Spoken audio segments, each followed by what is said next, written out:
বন্ধুরা, good morning. কেমন আছো তোমরা সবাই? আশা করছি তোমরা সবাই ভালো আছো। আবারও একটা নতুন ব্লগ নিয়ে চলে এলাম। আমার একটা নতুন দিনের নতুন ব্লগ শুরু করছি।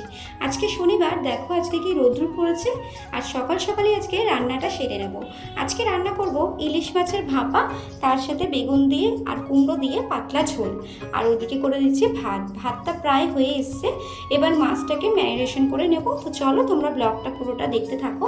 আশা করছি তোমাদের আজকে ব্লগটা খুবই ভালো লাগবে।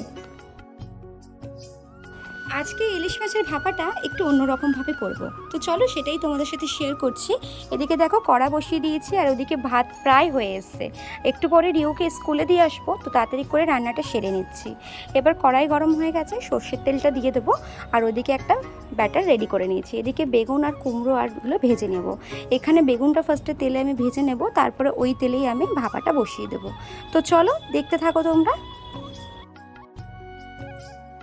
এই বেগুন দিয়ে কালো জিরে কাঁচা লঙ্কা ফোড়ন দিয়ে এই যে পাতলা ঝোলটা হয়, এটা তোমাদের দাদাভাইয়ের ভীষণ প্রিয়। আমার মায়ের হাতে বিশেষ করে তোমাদের দাদাভাই ভীষণ পছন্দ করতো। জামাই ষষ্ঠীতে বা যে কোনো সময় বলো, আমার গেলে কিন্তু আমার মা কিন্তু এই রান্নাটা করে কিন্তু খাওয়াতো। কিন্তু এখন তো আর মা নেই, তাই এই রান্নাটা ও খুব মিস করে। তাই মায়ের জন্য, মায়ের মতো আমিও একটু চেষ্টা করি। জানি হয় না, তাও একটু চেষ্টা করি। মায়ের হাতে রান্না একটা আলাদাই টেস্ট হয়। প্রত্যেকবারের মতো আজকে ইলিশ মাছের ভাপাটা করব না। আজকে পুরো কড়াইতে মশলাটা দিয়ে তারপরে নাড়াচাড়া করে একেবারে বসিয়ে দেবো। প্রত্যেকবারে একদম মেখে বসাতাম, তো আজকে একটু অন্যরকমভাবে করব। বন্ধুরা, এখন ইলিশ মাছের ভাপা হচ্ছে আর ওদিকে করব বেগুন দিয়ে কুমড়ো দিয়ে ইলিশ মাছের পাতলা ঝোল। ওদিকে ভাত হয়ে গেছে। তো চলো তোমরা ব্লগটা দেখতে থাকো। আশা করছি তোমাদের আজকে ব্লগটা খুবই ভালো লাগবে। রান্নাটা কিন্তু অলমোস্ট আমার কমপ্লিট হয়েই গেছে। আরে কিছুক্ষণের বাকি, তারপরে ইলিশ মাছের ঝোলটা করলেই হয়ে যাবে। রিউ এখন অনেক নতুন নিত্য গান শিখেছে। সেটা তোমরা আমার ভয়েস রেকর্ড যখন আমি দিই মাঝে মধ্যে শুনতে পারবে। খুব সুন্দরও গান গায়। যাই হোক, দেখো এখানে গল্প করতে করতে আমার রান্নাও কমপ্লিট। তারপরে রিউকে স্কুলে দিয়ে মায়ের সাথে এসেছি একটু ফ্যান কিনতে। প্রত্যেকবারই তোমাদের দাদাভাই ঘুমের চোখে ফ্যানগুলো লাথি মেরে ফেলে দেয় আর প্রত্যেকবারই খারাপ হয়। তো এবার ডিসিশন নিয়েছে মা এই ফ্যানটা কিনবে।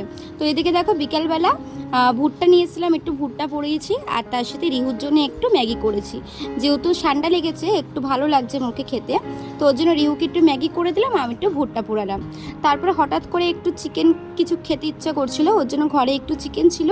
তো ভাবলাম একটু KFC স্টাইলের চিকেন পপকর্ন বানাবো। তো বাড়িতে সেভাবেই সব কিছু ছিল, তো ওর জন্য দেখো বানিয়ে নিলাম। এদিকে তেলটা গরম হয়ে গেছে, এবার এক এক করে আমি দিয়ে দেবো। আমার পুরো রেসিপিটা তোমাদের সাথে শেয়ার করিনি, অন্য একটা দিনে রেসিপিটা শেয়ার করব। এদিকে দেখো খেতে কিন্তু দুর্দান্ত হয়েছিল। তোমরা এইভাবে বানিয়ে দেখতে পারো, জাস্ট ফাটাফাটি লাগে, পুরো KFC স্টাইলের। তো বন্ধুরা, কারা কারা চিকেন পকোড়া খেতে ভালোবাসো? আশা করছি কোনো মানুষই বাদ নেই যে চিকেন পকোড়া ভালোবাসে না। প্রত্যেক মানুষই ভালোবাসে। আমার এই সন্ধ্যেবেলা হলেই কিছু একটা চটপটা কিছু খেতে ইচ্ছা করে। রিহুর দৌলতেই আমার চিকেনটা আনা থাকে ফ্রিজে সবসময়, বাট ওর দৌড়ালতে আমিও একটু মাঝে মাঝে এটা ওটা বানিয়ে খেয়ে নিতে পারি। যাই হোক, সবার জন্যই বানিয়েছি, একা আমি খাইনি। তো বন্ধুরা চলো, আজকের মতো ব্লগ আমি এখানেই শেষ করলাম। আবার দেখা হবে কালকে খুব শিগগিরই নতুন করে ব্লগের সাথে। রবিবারে কোথায় যাচ্ছি না যাচ্ছি খুব সুন্দর একটা ভিডিও আসতে চলছে, তোমরা কিন্তু প্লিজ দেখো আর ভিডিও দেখে জানিও কেমন লাগলো।